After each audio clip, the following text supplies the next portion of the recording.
नमस्कार बंधुवर। आज मैं बात कर रहा हूँ सुख की, चैन की, सुकून की, जिसके लिए ऑलमोस्ट हर इंसान कहीं ना कहीं स्ट्रगल कर रहा है। मैं यहाँ पे खुशी की बात नहीं कर रहा हूँ जो कि शॉर्ट टर्म्स होती है। मेरे चैनल पे आपको कोई भी ऐसा वीडियो नहीं मिलेगा जो आपको शॉर्ट टर्म की खुशी दे या कोई आपके दिमाग में डोपामाइन रिलीज करे, शॉर्ट पीरियड के लिए एंटरटेन करे। इस चैनल पे आपको जो भी कंटेंट मिलेगा वो लॉन्ग टर्म के हिसाब से प्लान किया गया है, हमेशा की खुशी के लिए प्लान किया गया है।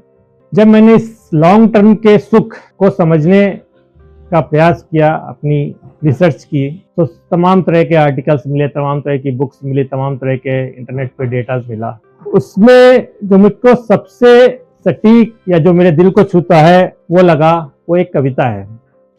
उस कविता में 7 प्रकार के सुख बताए गए हैं, जिसमें पहला सुख निरोगी काया, दूसरा सुख घर में हो माया। बाकी जो सुख है वो मेरे औकात के बाहर है, तो उसके बारे में बात नहीं करूंगा। पहला सुख निरोगी काया का मतलब है कि स्वस्थ जीवन। अगर किसी इंसान के पास में बहुत पैसा है, सब कुछ है, लेकिन उसका शरीर स्वस्थ नहीं है, तो क्या वो उस पैसे का, उस वैभव को एंजॉय कर पाएगा? जवाब होगा नहीं। इसलिए किसी भी इंडिविजुअल के जीवन की जो सबसे बड़ी खुशी है या जिसके लिए उसको हमेशा प्रयासरत रहना चाहिए, वो है उसका स्वास्थ्य, सेहत, हेल्थ। और दूसरी खुशी है दूजा सुख पहला सुख निरोगी का है, दूजा सुख घर में हो माया। अगर कोई इंसान हेल्दी है, रोगमुक्त है, लेकिन फिर भी 2 टाइम की रोटी के लिए स्ट्रगल कर रहा है, तो भी सुखी नहीं रह सकता। इसलिए सुखी पर्सन के लिए जितना स्वास्थ्य जरूरी है, उतनी वेल्थ भी जरूरी है। आप मेरे चैनल से जुड़े रहेंगे तो आपको ऐसे छोटे छोटे से टिप्स मिलेंगे जिससे आपकी हेल्थ इंप्रूव की जाए,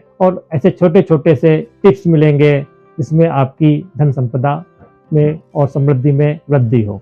मैं ये सब बातें इसलिए कह पा रहा हूँ कि मैंने अपने जीवन में स्वास्थ्य संबंधित समस्याएं भी देखी हैं और अर्थ यानी कि फाइनेंस, पैसे संबंधित समस्याएं भी देखी हैं। लेकिन ऊपर वाले के आशीर्वाद, माँ बाप के आशीर्वाद और आप जैसे दोस्तों की शुभकामनाएं और आशीर्वाद से मैं हर बार इन सब चीजों से निकल के बाहर आ गया। अगर मैं स्वास्थ्य संबंधित समस्याएं बताऊं तो मैं करीब 20-25 साल तक माइग्रेन से जूझता रहा, करीब साल भर तक ब्लड प्रेशर से जूझता रहा, करीब 5-6 महीने तक लीवर की समस्या से ग्रस्त रहा। लेकिन अब मैं इन सब चीज़ों से निकल के बाहर आ चुका हूँ, इन दवाइयों के मकड़जाल से बाहर निकल चुका हूँ। आज एक सामान्य और मेडिसिन फ्री लाइफ जी रहा हूँ। मेरे इस सफर के दौरान मैं 100 से अधिक डॉक्टरों से मिला हूँ, ऐसे डॉक्टर जो दुनिया के कोने कोने से आए हैं। मैं इसके लिए ऊपर वाले का और अपने पूर्वजों और माता पिता का आभारी हूँ, जिनके आशीर्वाद से मैं एक ऐसी जगह पे हूँ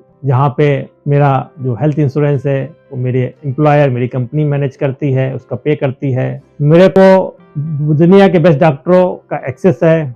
और एक और चीज़ है यहाँ पे है कि हर डॉक्टर 20 मिनट का स्लॉट लेता है, तो डॉक्टर आराम समझाता है, वो 20-25-30 मिनट कितना भी समय लगे आपकी हर क्वेरी को सॉल्व करेगा। मैं कोई डॉक्टर नहीं हूँ, मैं कोई वैद्य नहीं हूँ, मैं कोई हकीम नहीं हूँ, लेकिन मैं अपनी समस्याओं के लिए डॉक्टरों से मिला। और मेरा जो इंटरेस्ट है इस हेल्थ के प्रति, मेरा कोई मित्र होता है, बीमार होता है, तो मैं उसके साथ डॉक्टर के पास जाता हूँ। जितना वो बीमार पर्सन सवाल से नहीं पूछता है डॉक्टर से, उससे ज्यादा मैं पूछ लेता हूँ। डॉक्टर भी आश्चर्यचकित हो जाता है, लेकिन उसकी जिम्मेदारी है कि वो हर क्वेरी को सॉल्व करे। वो उस चीज का एक्सपर्ट है, वो अपनी राय देता है। तो ऐसे ही थोड़ा थोड़ा करके सीख के थोड़ा बहुत ज्ञान हो गया। लेकिन मैं किसी को रिकमेंड नहीं करता कि आप मेरी सलाह पे आप दवाइयाँ बंद करें या ये करें वो करें। आप स्वयं अपना विचार करें। हर इंसान की फिजिक अलग होती है, उसकी इम्यूनिटी अलग होती है, उसका शरीर अलग होता है, वो अपने हिसाब से सोचे। लेकिन मैं इस मकर जाल से बाहर निकला।